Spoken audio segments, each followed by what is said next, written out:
Hello and welcome to UAT Time within the United Countries special by First Ukraine. You can find us on the frequencies available on our website firstuat.com. I'm Sergey Velichanskiy. And I am Olivier. UAT Time is dedicated to bringing Ukraine and Europe closer to each other by introducing the real Ukraine to the rest of the world. As of today, we join a world campaign, Let My People Go. 25 Ukrainian citizens have been illegally detained and kept on the Russian territory at this time. And 25 is the number of people that we know of. Could there have been more? You can never be sure when dealing with Russian-backed terrorists. You can find more details under the hashtags Free Savchenko and hashtag Let My People Go. And today, Russia is leaving Syria, bombs in Brussels and new clashes in east of Ukraine. These and other issues we will discuss today. Our guest today is Andrii Buzarov, expert on international and law issues. Welcome. Well, thank you. Thank you very much for stopping by for a cup of tea. And there are many interesting events that took place in the past week or two. And we'll start right away from the one that Russia is pulling their forces from Syria. Now, my question is that a victory or is that a loss? So, you know that you have emphasized very correctly that there are a lot of things happened, but all these things, they are geopolitically connected with each other. And when we speak about Syria, about the situation in Syria, we have to make one very interesting emphasis that this so-called withdrawal of Russian armed forces is not complete. Technically, it's not complete with the military point of view.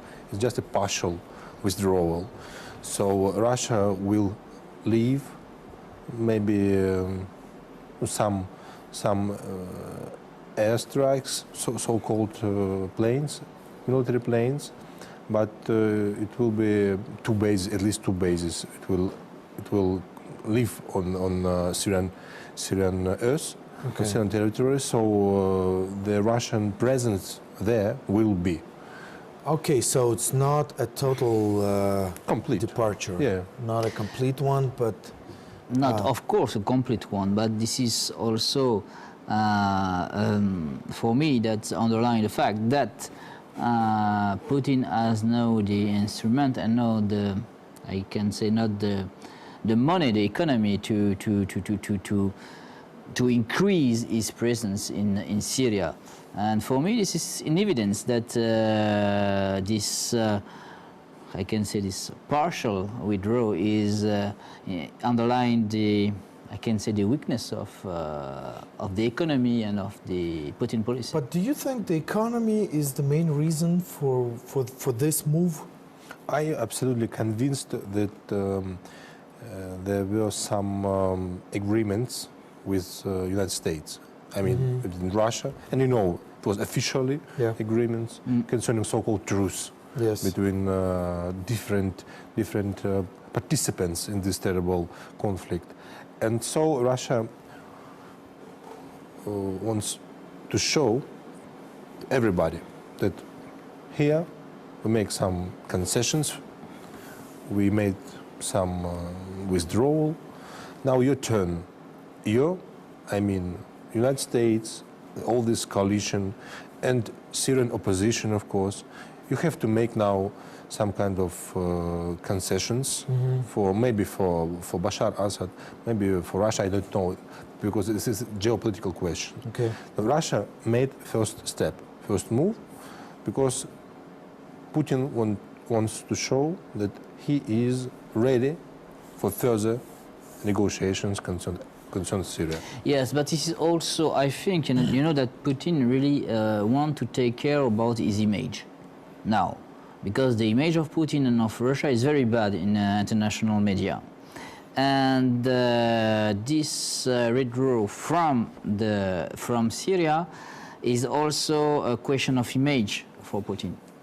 If you want to negotiate, yes, I think they did a deal with US and even with Europe. So, okay, I am not a bad guy. Look at, I did my best to help you in Syria, blah blah blah.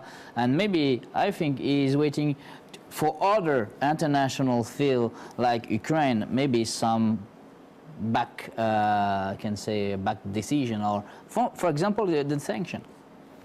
Mm-hmm. No, so let me go back. But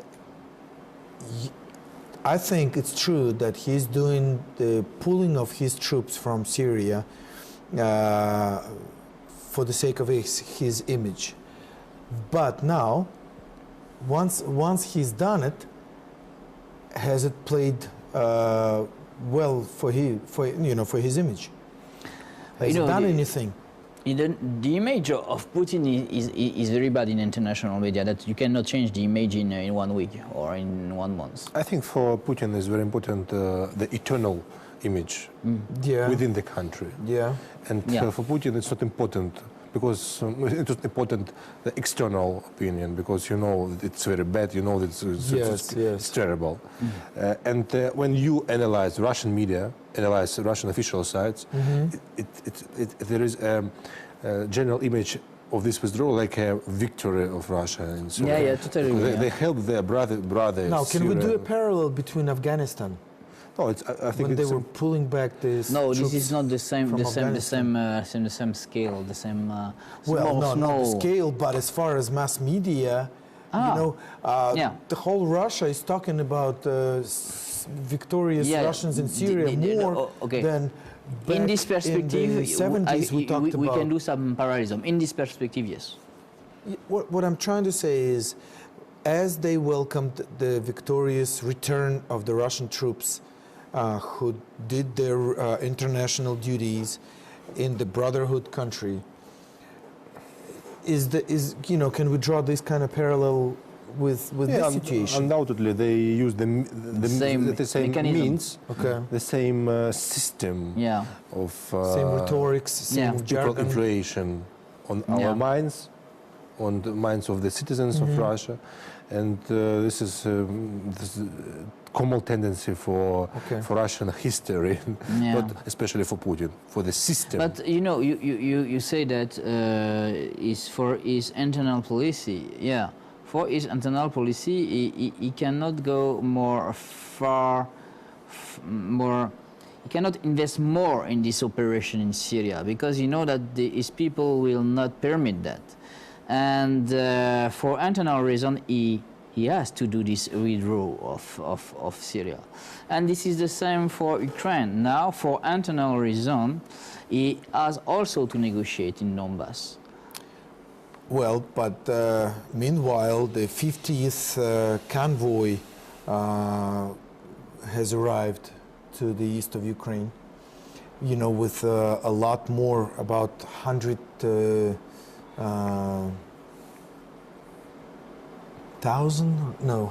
tons. I mean, humanitarian, yes, so-called humanitarian convoy. So it seems like the resources are endless. They're standing and sending and sending, and we know what's in those trucks. We know that we know also that the goal of Putin is to freeze the conflict. Then for that you need to hold the line. Well, I even have an insider's information from people that still live and do their work in the mines of Lugansk and Donetsk regions. They were told to leave the mines and get the weapons, put camouflage on, and join the combatants. You think it's like maybe like some yesterday, signs of maybe a few further escalation? Yes, that's an information that came from a family of the person I know.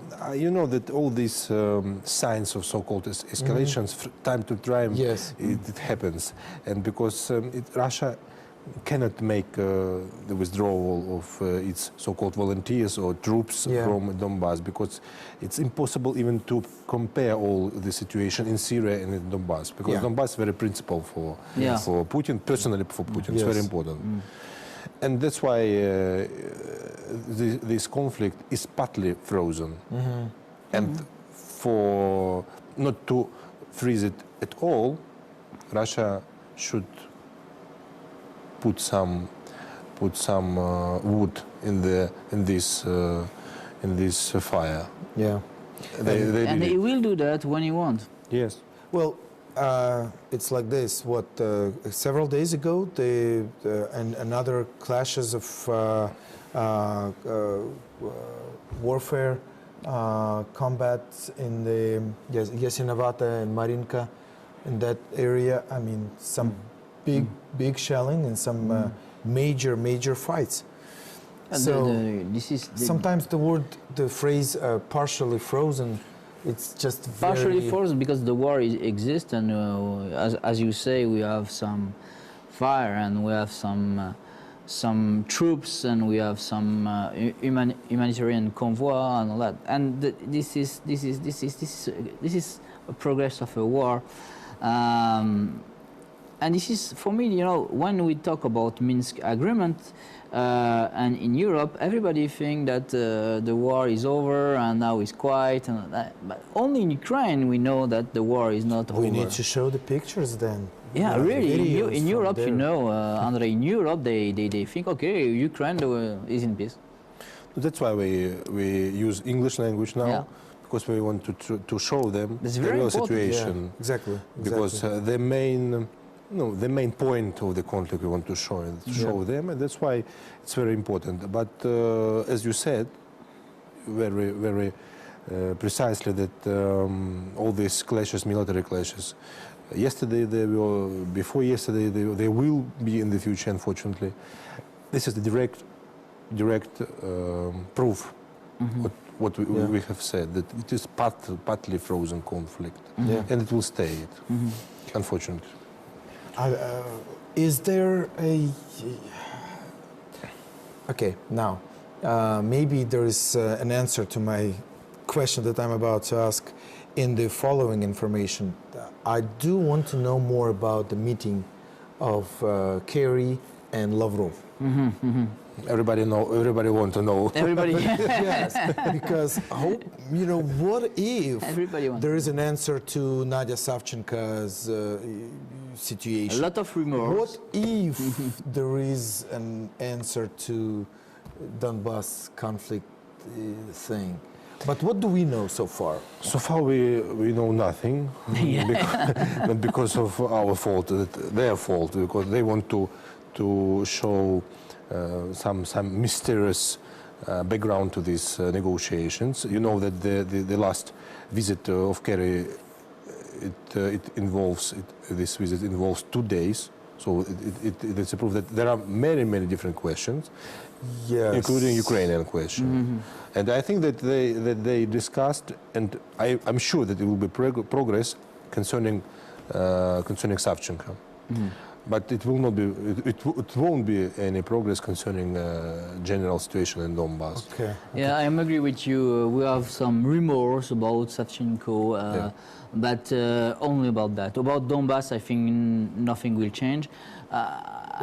There is no official statement yet about Savchenko, right? So yes, but some rumors. We need to wait. Rumors. Yeah. Okay? Maybe by the next time we do the show, we will have the information.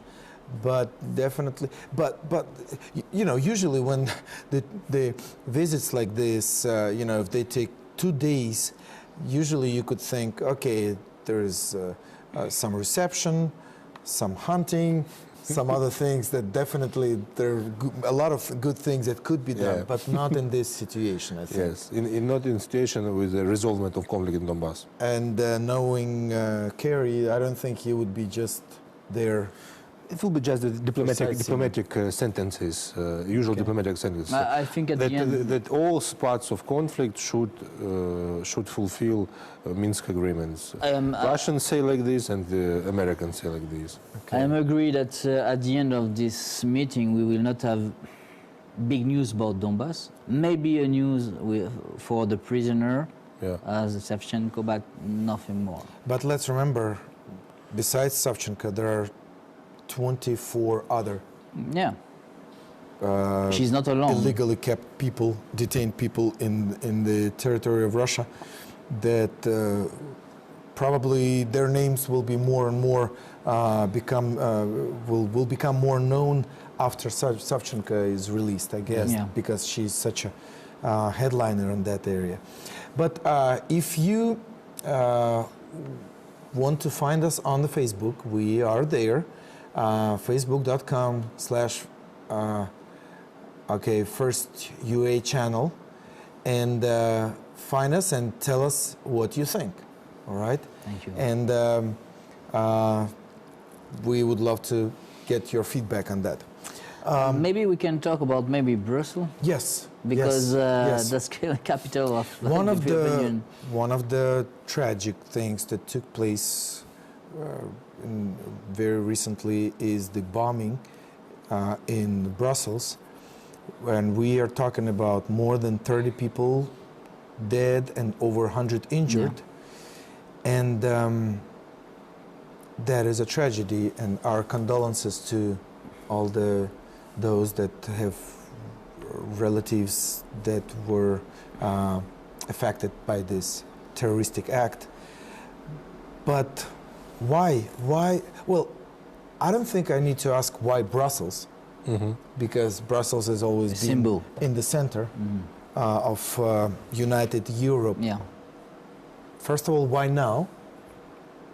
Especially in relation, that was the same day when the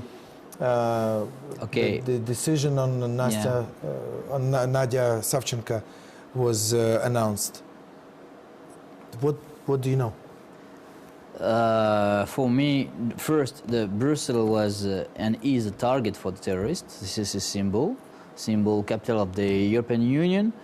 Easy, you mean? What do you mean by easy? This is logical or easy because no security. You know, I was a few times in Brussels, and really, this is very open town, very open. There, you don't have in metro. You don't have, for me, very much security as we have in Paris, for example. In Paris, we have a Plan Vigipirate, and this is you have army in the street, okay. And in Brussels, I didn't see that like in Paris. Okay, that was more easy to do something, and for me also, Brussels is a symbol of democracy, human rights, equality, gender, and for all those persons who have different values from European values, this is also a symbol to kill and to beat, as they did in New York, the 11th of September. Okay. This last terrorist attacks, they are undoubtedly indirectly or directly connected with the situation in Middle East. Yeah, of in course. Syria. We know it because we know the backgrounds of all these terrorists. They were in Syria. They originally from Arab world. That's why I think it's unfortunately this is a natural consequences of what happened and will happen in the Middle East. Come on, in the Middle East you have Iraq. Iraq is totally destroyed inside. Divided, okay. Yeah. Divided. Syria, also. Divided.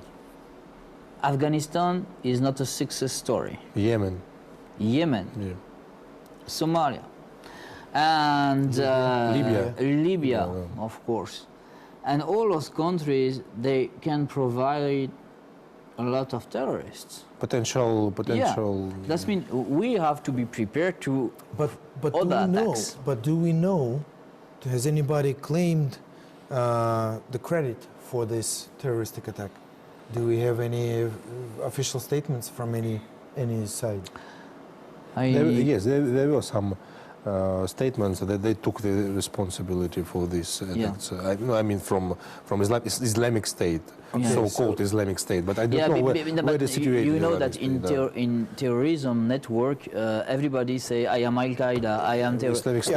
You cannot prove. You can find. Somebody can say I am from Al Qaeda. My question, the reason why I'm asking you if it's Islamic State or somebody who's saying that it's Islamic State. Why Brussels? Because let's take, if Russia was the ones that supposedly had shelled all the terroristic camps and all the headquarters, as they claim, that they were shelling and they were attacking with their jets, the Islamic State terroristic camps. But the terroristic acts are in Brussels, and Brussels hasn't done anything there. You know, by saying this, that's a proof that the shelling wasn't necessarily the Islamic State terroristic camps. It was useless. I mean, it was useless. I understood your point. Without point, without. I'm not. You know that Russia involved in this Syria campaign not because of Islamic State. Because of Bashar Assad. Because of Bashar Assad and because of the Syrian opposition. Because Syrian opposition. Yes, exactly. And they're the ones that they were shelled and attacked. They bombed the Syrian opposition. Infrastructure of Syrian opposition. Now everybody understood that there is some stability in conflict, status quo so-called, between pro-Assad formed this armed forces and opposition. So Russia did not want to involve this conflict for many years, for 3 years. It was a necessary measure because they want to show that there is a support of Assad from Russia. And Iran, Hezbollah from Lebanon, these militias from Shia militias from Iraq, from Yemen, they all failed in their support. That's why Russia should involve and to show its power. Now they want to stabilize and to freeze this conflict, the status quo. And the last negotiations between Kerry and between Lavrov, and there was a meeting between Kerry and Putin. They want just to stop this conflict, but not stop the war in the Middle East, because they want to go on their campaign against Islamic State. And Russia confirmed that they will go on the airstrikes against Islamic State. But how they define where the Islamic State, where the Syrian opposition, that's very interesting. Yeah, and other things, you know, you say that Russia don't want to stay 3 years in Syria. That's involved 3 years. Why? Why? Because if they do that, that means they will have to put more soldiers, more equipment, more weapons, and this is impossible now. In this situation of Russia, economic situation, and also internal situation, to put more soldiers and money in this operation. And for me, Putin is playing at first for his internal policy and after for external policy. Now, we've got about a minute and a half left. I want to wrap it up all and try to connect it to our situation, Ukraine. Any benefits for us? Can we get any benefits from the world events? And what can we do to make our move in between this big chess game? Yes, chess game, geopolitical game. Unfortunately, Ukraine just object of this political game, and this is some figure of this chess game, and not a big one. Not a subject of this geopolitical game. So we have to wait, but we have to understand that now Ukraine is the ally of United States, not ally of Russia. DNR and LNR, separatists, they are allies of Russia. So now even some parts of Ukraine, unfortunately, are divided. That's why the general geopolitical situation influences the situation in Ukraine. It influences and will influence. We have to just to analyze and to wait and to be patient, unfortunately. And for me, you know, everything is also a large part is in the end of Ukraine also, in the end of Ukraine. Ukraine has really to take his destiny in his hands. And really for me, you don't have to wait everything from abroad. In this conflict, you have also to work with your own forces.